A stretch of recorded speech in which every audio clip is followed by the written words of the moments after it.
నిజామాబాద్ జిల్లా దర్పల్లిలో బ్రహ్మకుమారి ఆశ్రమంలో రేణుకామాత ఆశ్రమానికి వెళ్లి వారితో రాఖీ పౌర్ణమి విశిష్టత గురించి ఎమ్మెల్యే భూపతి రెడ్డి అడిగి తెలుసుకున్నారు.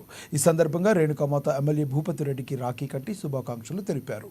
రేణుకామాత తెలిపిన విషయాలపై భూపతి రెడ్డి స్పందిస్తూ బ్రహ్మకుమారిలు ఆశ్రమం గత ప్రభుత్వంలో కట్టడం జరిగిందని, ఆశ్రమం పనులు పూర్తి కానందున ఆశ్రమ వాసులు ఇబ్బందులు పడుతున్నారన్నారు. మిగిలిన పనులను పూర్తి చేయించడానికి తన వంతుగా కృషి చేస్తారు హామీ ఇచ్చారు. ఈ కార్యక్రమంలో మండల అధ్యక్షులు ఆర్మూరు చిన్న బాలరాజు, జిల్లా అధికార ప్రతినిధి చెలిమెల నరసయ్య, నాయకులు, కార్యకర్తలు తదితరులు పాల్గొన్నారు.